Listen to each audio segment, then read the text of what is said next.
Қайырлы күн, менің құрметті көрермендерім. Сіздермен үй жағдайында жасалатын сосискімен бөліскім келіп отыр. Бұл куриный фарштан жасадым. Мен астына описанияға қалдырып кетемін. Бұл жерде 500 грамм жартылай куриный фарш бар, және паприка, чеснок, бұрыш, тұз, тағы басқа қосатындарын астына жазып кетемін. Сіздерде үй жағдайында осылай жасап көріңіздер. Енді өте керемет, өте дәмді болып шығады. Чеснок қостым, бұған 2 тіс чеснок кішкене көптеу болды. 1 тіс қоссаңыздар болады. Если чеснок жақсы көрмеймін десеңіздер, чеснокты қоспай қоюға болады. Мен бүгін мына баранин чрево Каспийден заказ беріп алдым. Осы шекке қойдың ас шегіне салып жасағым келіп тұр. 10 метр бердім, 11 метр келді. Енді біреу жыртылып қалса нетсе деп, біреуін былай салған болу керек. Мен өзім солай түсіндім. Біреуін артық салыпты, 11 штук келді. Натуральный чрево баранина.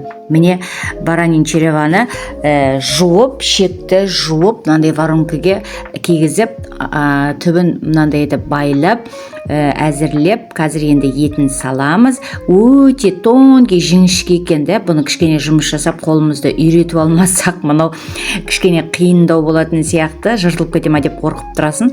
Міне қазір сосискіге етімізді салып, жаңағы 500 грамм еттен чуть-чуть кішкене қалды.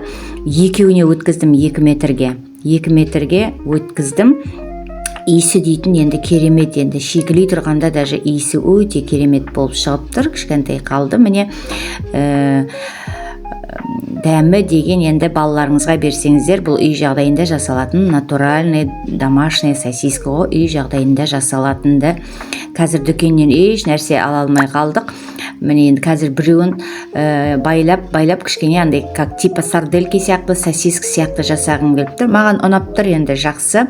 Қазір термообработкадан өткізіп, пісіріп, қуырып аламыз.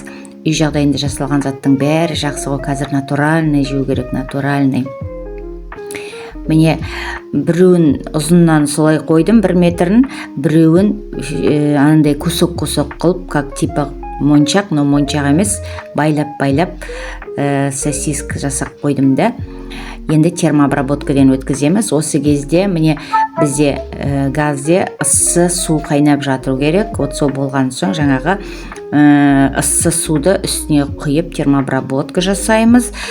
Уже еті ағарып жатыр, көрініп, қазір қуырып пісіріп аламыз.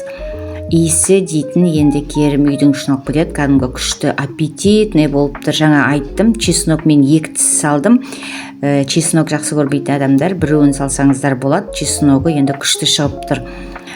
Чеснок жегенде полезно ғой. Бұрын бізге мамаларымыз, папаларымыз нанға жағып беретін еді, естеріңізде бар шығар да, нанға жағып беретін еді. Чеснокты сармай жағып, чеснокты үйкелеп, прямо аскарида болмайды деп, соны мысалы сөйтіп беріп жүрді. Қазір балдар чеснок жемейді. Негізі чеснокты жеу керек. Көп болмағанменен енді жеу керек, денсаулыққа пайдалы. Қазір тәтті мәттінің бәрін жеп, балдарымыздың ішкі құрылысын бұзып жатырмыз. Сол себепті міне үйден дайындағанға не жетсін. Сіздер де жасап көріңіздер, ұнаса лайк басыңыздар, каналыма тіркеліңіздер, комментарий жазыңыздар. Міне ой керемет, енді қуырып, күшті қылып, міне гарнирменен тек, үйдің нанымен тек жеп алса керемет. Балаларға өте дәмді. Су құяды, судың орнына сүт құйсаңыз молочный сосиска болып шығады. Детская молочная сосиска балдарға.